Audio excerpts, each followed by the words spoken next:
ಆದಮೇಲೆ ಎಲ್ಲರಿಗೂ ನಮಸ್ಕಾರ. ಇವತ್ತಿನ ದಿನದಿಂದ ಪ್ರತಿದಿನ ಟರ್ಮ್ ಇನ್ಸೂರೆನ್ಸ್ ಬಗ್ಗೆ ಒಂದು ಅವೇರ್ನೆಸ್ ಕ್ರಿಯೇಟ್ ಮಾಡಬೇಕು ಅಂತ ನಿರ್ಧಾರ ಮಾಡ್ಕೊಂಡಿದ್ದೀನಿ. ಈ ನಿಟ್ಟಿನಲ್ಲಿ ನಾನು ಟರ್ಮ್ ಇನ್ಸೂರೆನ್ಸ್ ಬಗ್ಗೆ ಇವತ್ತು ಮಾತಾಡ್ತಾ ಇದ್ದೀನಿ. ಟರ್ಮ್ ಇನ್ಸೂರೆನ್ಸ್ ಅಂದರೆ ಏನು ಅಂತ ಕಲ್ಪನೆ ಮಾಡ್ಕೊಳ್ಳಿ. ನೀವು ಮನೆಯಲ್ಲಿ ದುಡಿತಕ್ಕಂಥ ವ್ಯಕ್ತಿ, ನಾಳೆ ನೀವು ಕುಟುಂಬದಲ್ಲಿ ಇಲ್ಲ ಅಂತಂದಾಗ ಕುಟುಂಬದ ಆದಾಯದ ಮೂಲ ಏನಾಗುತ್ತೆ? ಆಬ್ವಿಯಸ್ಲಿ ಆದಾಯದ ಮೂಲ ನಿಂತೋಗುತ್ತೆ. ಆದರೆ ಖರ್ಚುಗಳು ನಿಂತೋಗುತ್ತಾ? ಖಂಡಿತ ಇಲ್ಲ. ಈ ನಿಟ್ಟಿನಲ್ಲಿ ಟರ್ಮ್ ಇನ್ಸೂರೆನ್ಸ್ ಅಂತಂದರೆ ಅತ್ಯಂತ ಪ್ಯೂರೆಸ್ಟ್ ಮತ್ತು ಮೋಸ್ಟ್ ಆಫರ್ಡಬಲ್ ಲೈಫ್ ಇನ್ಸೂರೆನ್ಸ್.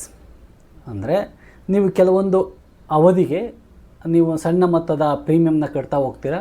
ಆ ಒಂದು ಅವಧಿಯಲ್ಲಿ ಏನಾದರೂ ಆದರೆ ಆ ವ್ಯಕ್ತಿಯ ಜೀವಕ್ಕೆ ಒಂದು ಸಮ್ ಅಶ್ಯೂರ್ಡ್ ಒಂದು ಅಮೌಂಟು ಆ ಕುಟುಂಬಕ್ಕೆ ಬರುತ್ತೆ. ಸೊ ದಟ್ ಆ ಕುಟುಂಬ ಬೀದಿಗೆ ಬರೋದಿಲ್ಲ. ಏನು ಲೈಫ್ ಸ್ಟೈಲಲ್ಲಿ ಲೀಡ್ ಮಾಡ್ತಿರ್ತೆ ಆ ಲೈಫ್ ಸ್ಟೈಲಲ್ಲಿ ಲೀಡ್ ಮಾಡ್ಕೊಂಡು ಹೋಗ್ತಾರೆ. ಏನು ಆಗಲಿಲ್ಲ ಆ ಪೀರಿಯಡಲ್ಲಿ ಅಂತಂದಾಗ ಕಟ್ಟಿದಂಥ ದುಡ್ಡು ಯಾವುದು ಸಹ ವಾಪಸ್ಸು ರಿಟರ್ನು ಬರೋದಿಲ್ಲ.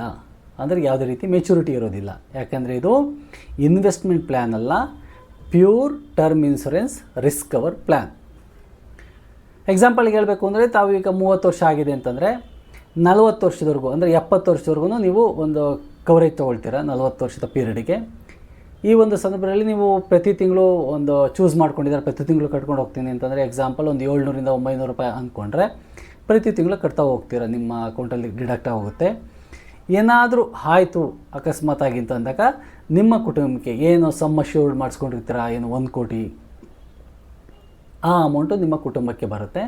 ಸೊ ದಟ್ ನಿಮ್ಮ ಕುಟುಂಬ ನಿಶ್ಚಿಂತೆಯಿಂದ ಜೀವನ ಮಾಡುತ್ತೆ. ಇನ್ ಕೇಸ್ ಏನು ಆಗಲಿಲ್ಲ, ನೀವು ಆರೋಗ್ಯವಾಗಿದ್ದೀರಾ, ದಷ್ಟಪುಷ್ಟವಾಗಿದ್ದೀರಾ, ಆ ಒಂದು 70 ವರ್ಷ ಆದರೂ ನಿಮಗೆ ಏನೂ ಆಗಿಲ್ಲ ಅಂತಂದಾಗ ನಿಮಗೆ ಯಾವುದೇ ರೀತಿ ಮೆಚುರಿಟಿ ಇರೋದಿಲ್ಲ, ಕಟ್ಟಿದ ದುಡ್ಡು ಯಾವುದು ಬರೋದಿಲ್ಲ. ಯಾಕೆಂದರೆ